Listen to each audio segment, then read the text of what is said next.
ಲೇ ಮಗನ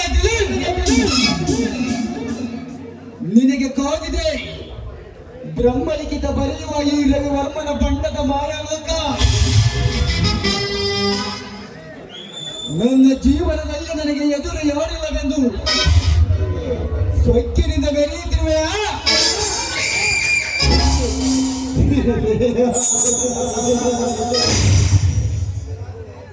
ನಿನಗಿನ್ನು ಕಾದಿದ ಈ ಮಹಾಮಂತ್ರಿಗಳಿಂದ ಮರಣವೆಂಬ ಪಾಷಾಣ ನನ್ನ ಪ್ರೇಯಸಿಯಾದ ಸಿಂಚರಣದಿಂದ ನಿನ್ನನ್ನು ಪ್ರೀತಿಯ ಬಲೆಗೆ ಸಿಲುಕಿಸಿ ವಿರಹ ತಾಪದಿಂದ ಮರಣವಂತೆ ಮಾಡುತ್ತಿದ್ದರೆ ಈ ಪುರಾಣ ಪುರುಷನ ಕುತಂತ್ರದ ಕಾಲಸ್ಥಾನದ ಮಹಿಮೆ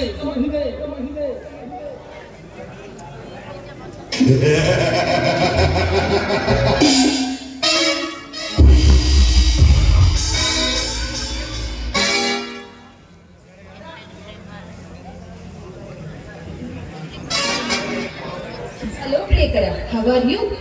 ಹಲೋ ಸಿಂಚನ, ಬೆಂಗಳೂರಿನಿಂದ ಯಾವಾಗ ಬಂದೆ? ವಿರಹ ತಾಪದಿಂದ ಬೆಳಲೆ ಬೆಂಡಾಗಿ ನಿಮ್ಮನ್ನ ಕಾಣಬೇಕೆಂದು ಓಡೋಡಿ ಬಂದೆ ಗೊತ್ತಾ? ಸಿಂಚನ,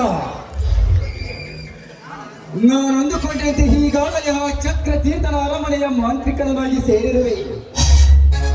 ಇನ್ನು ಮುಂದೆ ಸಾಧಿಸುವುದು ಕಷ್ಟಕರವಾಗಿದೆ. ಏನು? ಅದು ನಿಮಗೆ ಕಷ್ಟವೇ? ಅಂತ ಕಷ್ಟಕರವಾದ ವಿಷಯ ಯಾವುದು ಅಂತ ನನ್ನ ಮುಂದೆ ಹೇಳಬಾರ್ದ? ಸಿಂಚನ, ಇನ್ನು ಒಂದು ವಾರದಲ್ಲಿ ಒಬ್ಬನಿಗೆ ಅಂತ್ಯದ ದಾಳಿಯನ್ನು ಇರಿಸಬೇಕು. ಅಂದಾಗ ಮಾತ್ರ ನನ್ನ ಮಂತ್ರಿಯ ಪಟ್ಟಕ್ಕೆ ಯಾವ ಅಡ್ಡಿ ಆತಂಕವೂ ಇರುವುದಿಲ್ಲ. ಅದಕ್ಕೆ ನಿನ್ನ ಸಹಾಯದ ಅಗತ್ಯ ತುಂಬಾ ಇದೆ ಸಿಂಚನ. ಓ ನನ್ನ ಪ್ರಿಯತಮ, ನಿನ್ನ ಹೃದಯವನ್ನ ಗೆದ್ದ ರಾಣಿ ನಾನು, ನೀನು ಕುಣಿಸಿದಂತೆ ಕುಣಿಯುವ ರಂಗನಾಯಕಿ ನಾನು. ಈಗ ನಾನು ಏನು ಮಾಡಬೇಕು ಅದನ್ನ ಮಾತ್ರ ಹೇಳಿ ಸಾಕು. ವೆರಿ ಗುಡ್ ಸಿಂಚನ, ಈ ರಾಜನಿಗೆ ತಕ್ಕ ರಾಣಿ ನೀನು. ಪ್ರೀತಿಸಿದ ಪ್ರಿಯಕರನಿಗಾಗಿ ತನ್ನ ಜೀವನವನ್ನೇ ಲೆಕ್ಕಿಸದೆ ತನ್ನ ಗುರಿ ಸಾಧಿಸಲು ಸಹಾಯ ಮಾಡುವೆಯಾ? ಥ್ಯಾಂಕ್ ಯು ಸಿಂಚನ.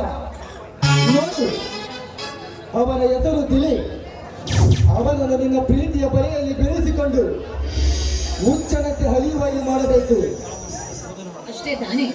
ಇನ್ನು ಒಂದೇ ಒಂದು ವಾರದಲ್ಲಿ ನಿಮ್ಮ ಕೆಲಸ ಮುಗಿಯಿತು ಅಂತ ಅನ್ಬೋದು. ಎಲ್ಲೇ ಇದ್ದರೂ ಆ ದಿಲೀಪನಿಗೆ ನನ್ನ ಪ್ರೇಮದ ಬಲೆಯನ್ನು ಬಿಸಿ ಆದಷ್ಟು ಬೇಗ ಅವನ ಹೃದಯಕ್ಕೆ ಹಚ್ಚುವೆ ಪ್ರೇಮ ಎನ್ನುವ ವಿರಹದ ಕಿಚ್ಚನ್ನ. ಶಹಬಾಷ್ ಸಿಂಚನ, ಈ ಪ್ರೇಮಿಗೆ ತಕ್ಕ ಪ್ರಿಯತಮೆ ಇದೇ ಸುಂದರಳಿ ಸಂಜೆಯಲ್ಲಿ ಈ ನಿನ್ನ ಪ್ರಿಯತಮನಿಗೆ ನಿನ್ನ ಮೊದಲ ರಾಗ ರಂಜನೆಯಿಂದ ರಂಜಿಸಿ ರಮಿಸುವೆಯಾ ನನ್ನ ರಾಣಿ?